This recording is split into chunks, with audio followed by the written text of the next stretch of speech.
up the colors. We are set to go. Let's roll, boys. Come on, let's get going. We are kicking. Here we go. Both guys, 5 minutes each for fighting. Watch the blue. Play the puck. We're not doing this. Hey. After further review, it's the Scouting the Refs podcast. Yeah, baby. Here's your hosts, Todd Lewis and Josh Smith. Okay, gentlemen, play ball. Let's go. All right, guys, let's drop the puck.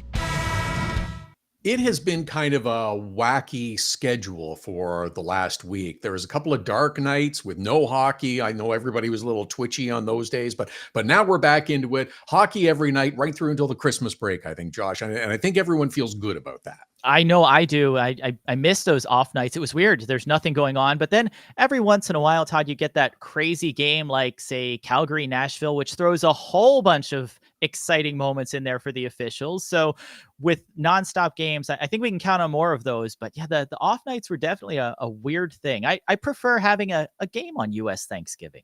I think that would be good. I think that we could massage the schedule to more evenly distribute, if you will. But as you mentioned, no shortage of content again for this week's edition of the Scouting the Refs podcast. Please make sure you follow us on the social channels. You get Josh at Scouting the Refs on both X and on Instagram. You get me at Todd Lewis Sports on both X and Instagram as well.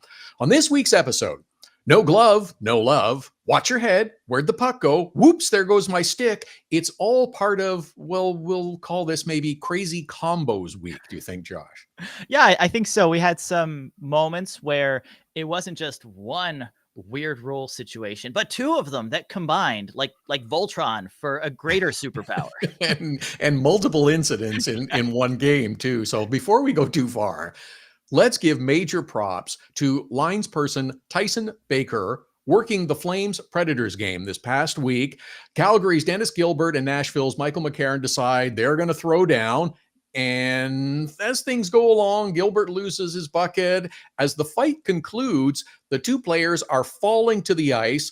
Baker leaps in to try and put his hand behind Gilbert's head to make sure it doesn't hit the ice. Well done, sir. Yeah, that was amazing situational awareness. I mean, he just jumps right in there, and you see these guys, and I know sometimes fans get frustrated because they want the players to be allowed to fight. They want to let them keep going and keep throwing those haymakers and knock each other silly, but the linesmen really are tasked with keeping the players safe. So you want to have a fight, we're doing it within the rules, but when things get dangerous, if it gets one-sided, if it's a situation where somebody's at risk of injury, that's when they absolutely want to jump in and break it up. This is probably one of those, or one of the most dangerous situations I can recall, where you have a guy without his helmet on falling to the ice. So amazing move by Tyson Baker there. Glad to see he was able to do it. We don't have an injury coming out of this, and it's all because the linesman was super aware of what was going on, knew that he didn't have a helmet, and did what he could to prevent his head from hitting the ice. So yeah, if we're awarding an official of the week, Todd, it's going to Tyson Baker. Yeah, definitely. Great job there. Okay, in the same game, Calgary's MacKenzie Weegar is giving his all after giving the puck away at his own blue line. After Weegar turns the puck over, he grabs Kiefer Sherwood, one of the two Predators players that are headed towards goaltender Jakob Markstrom. Now, when Weegar fails to disrupt the play in this manner by committing an offense, he casually slides/tosses his stick forward to deflect the pass before it can become a grade A scoring opportunity. So in this case, this is the rare double-double pulled off by MacKenzie Weegar, a penalty and a penalty shot. Yeah, it's rare. I mean, we see just out of human nature that we see a player pick up two penalties on the same play. Usually you get a little more leeway. They're only going to call the one, and sometimes you can get away with a little bit more. But Weegar on this one, this was a no-brainer. You got the holding call already coming up, and then in desperation, you throw your stick to try to break up the play. And obviously, in the words of Mike Lego, you can't do that. Throwing your stick at the puck carrier, throwing your stick to disrupt a play, it is clearly a penalty. Or in some situations in your defensive zone, if it breaks up the play, it is a penalty shot. So yeah, not his brightest shift, I would say. And I love that you introed it, Todd, by saying he was throwing everything he had. Everything, yes, everything, including the stick.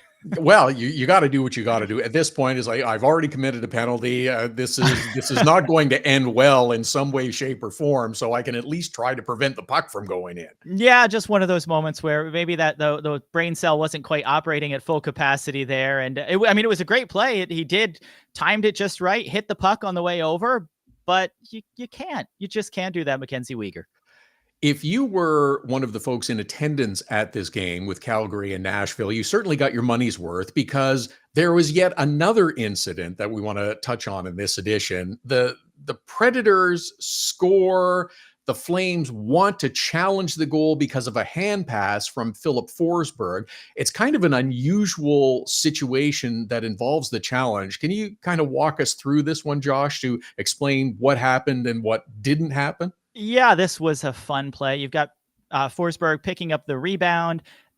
He goes behind the net. The puck is following him. So you could say he bats the puck, but it clearly looked like he closes his hand on the puck and throws it towards the crease. It's not a legal play. It would be penalized as a penalty for closing your hand on the puck, but the on-ice officials missed it. Now, it was quick. I can't tell the actual angle or the perspective that the officials had when they saw it, but looking at the replay, you can see he closes his hand, grabs the puck for about a second or two, and then tosses it into the crease, hoping to set up a scoring chance, which he did.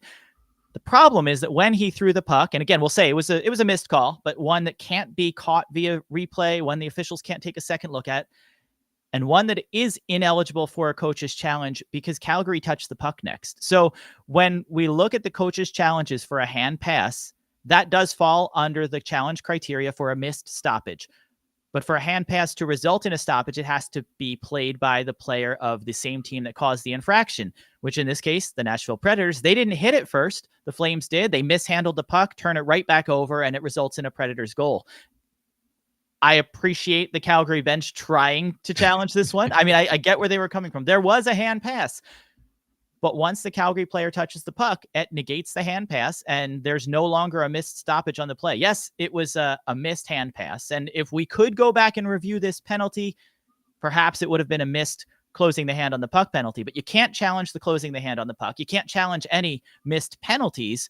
All you can challenge is the missed stoppage. And because Calgary played the puck, there was no missed stoppage, nothing worth challenging. And Calgary's video team probably should have caught that before they issued the challenge, because now you've given up a goal and now you're shorthanded on a play that really shouldn't have been challenged in the first place.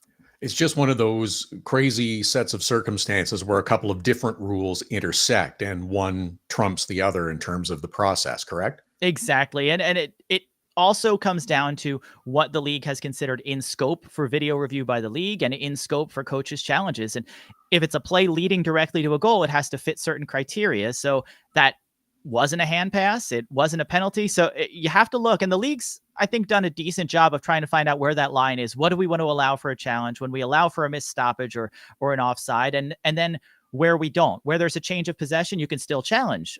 Where there's a hand pass that was negated, clearly you can't. Our next game situation will illustrate a place where you can challenge, because this one was successfully challenged. It's just the other extenuating circumstances that were a bit weird in the Pittsburgh and the New York Rangers game, where Alex Nylander appears to have scored the tying goal at the time, as he has a nice deflection past goaltender Jonathan Quick. The Rangers fans at the time are absolutely freaking out because Jonathan Quick had lost his glove earlier in the play and is now playing with a bare left hand and trying to catch the puck as it's headed towards the goal. And the refs were not incorrect in letting the play go. However, the goal gets called back because of an earlier incident. So yeah, Todd, like you said, this is when we get those incidents that tend to stack up, because the refs made the right call here. Quick lost his glove. It looked like Rangers defenseman Ryan Lindgren cross-checked one of the attacking players. That contact resulted in knocking Quick's glove into the corner, but we play on.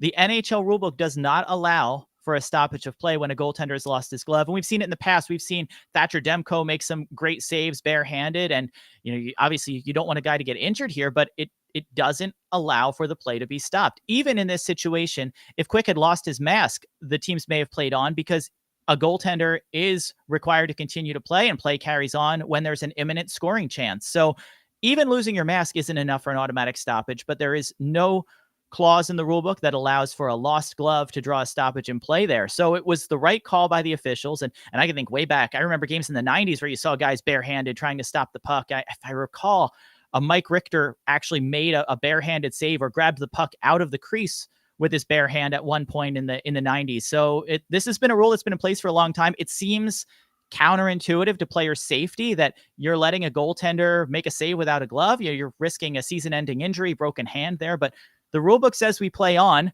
They did. And the rule book also says we can challenge for offside. So I think for Ranger fans and for the Ranger bench, at least they didn't give up a goal on the play. And they're fortunate that Jonathan Quick didn't get injured. It's a really strange set of circumstances. I don't know that this has ever occurred before, that the goal is scored, the goalie's got no glove. Oh, by the way, the goal is disallowed after a challenge for offside. It's still a weird thing. And I know we've had coaches challenges for a while, but the idea that a goal is scored and one team celebrates and all the fans and the other team, everybody's holding their breath to see, is there a challenge? Is this a legal goal? It used to just be a goal is a goal. And once in a while you'd get one overturned, but anymore, everybody's appealing to the officials that, maybe there was a problem here. And I think the Rangers players at the point were appealing that Quick didn't have a glove and that play should have stopped, which is not what the rule book says, but it worked out for them in the end. Okay. Also involving the Rangers, but this time with the New Jersey Devils, Jack Hughes fires what looks to be a routine shot at goaltender Igor Shesterkin this time. After the puck appears to be caught, the referee's whistle sounds, and a split second later, we see the puck falling into the back of the net. The officials huddle, they make the call. It is a good goal, and this call is confirmed after a consultation with the office in Toronto. Now, this is called a good goal, Josh, because of the phrase continuous play. Is that is accurate? Correct. And for Rangers fans, there is a difference between intent to blow and a continuous play. And I think if we go back, and maybe this will help frame it a little bit, Todd, if we go back to the goal from Will Cooley that was waved off a recent history, maybe a week or so ago, that was a play where the ref intended to blow the whistle, and we can see that Kaapo Kakko comes in, swats the puck. The puck does end up over the goal line. They didn't have anything conclusive to say when the puck went in, but if the ref intended to blow the whistle before Kakko pushes it, and we only see the puck over the line after, that's not a continuous play, because there was some sort of interaction with the Rangers where they're making a play on the puck after the referee intends to blow the whistle. This one, as you mentioned, is a continuous play. So what we're looking at here is a play that is unaffected by the whistle. The shot goes on goal, the whistle sounds, but nothing happens here. There's no Devils player taking another whack at the puck. There's not Rangers players letting up on the play that results in the goal being scored. The puck was shot, the save was made, the puck is still in motion. So nothing was affected by the whistle sounding. Even if he intends to blow it, he's not blowing the whistle before that save is made. So there's nothing here that happened as a result of the whistle that led to the goal being scored. And I know it's frustrating, but when you break it down and look at the differences between why they intended to blow because it was supposed to be a stoppage, or this situation where nothing happened, the whistle sounds, and whether it sounded or not, nothing would have been any different. If the puck's there, the whistle sounds, and then Haula comes in and pushes the puck over the goal line, this would have been waved off, because then the play would have been affected by the whistle, because maybe Shesterkin lets up, maybe Trouba stops his defensive assignment, the whistle sounds, Haula pokes it in. That would have been no goal, but because nobody interacted with the puck, it was purely the puck's inertia from before the whistle sounding, it does result in a good goal. Just to go a little further on this as well, because you mentioned and illustrated really nicely a further action, Shesterkin is almost motionless as well. If he had made a dramatic move, that might have caused the puck to fall If in. you could make the argument that his body position or that his attempted save or non-save was affected by the whistle. If the whistle sounds and then the puck happens to move, that could be a different situation. But you're right. He was motionless. He made the save. He clamps down on the puck. Obviously, the puck was still rolling and still moving. So it's a loose puck. It's a culmination of a continuous play, which is what the league calls it in Rule 37.3. And that's what happened on this situation. But yeah, really, from a Rangers fan's standpoint, I can understand why they're looking at, why did this one count after the whistle and one for us last week counted before the whistle, but that one was disallowed. So how does this make sense? Okay, so just to complicate it further, you can explain why this one didn't count. This is the goal involving the Florida Panthers and the Anaheim Ducks. Anaheim's Jakob Silfverberg comes around the net looking for the wraparound and to shove the puck past goaltender Anthony Stolarz. The goalie gets his pad up against the post. The play is blown dead. The call on the ice is no goal. But they have a look at things on video and camera angles. After review, referee Bo Halkitis makes the announcement the puck didn't completely cross the line.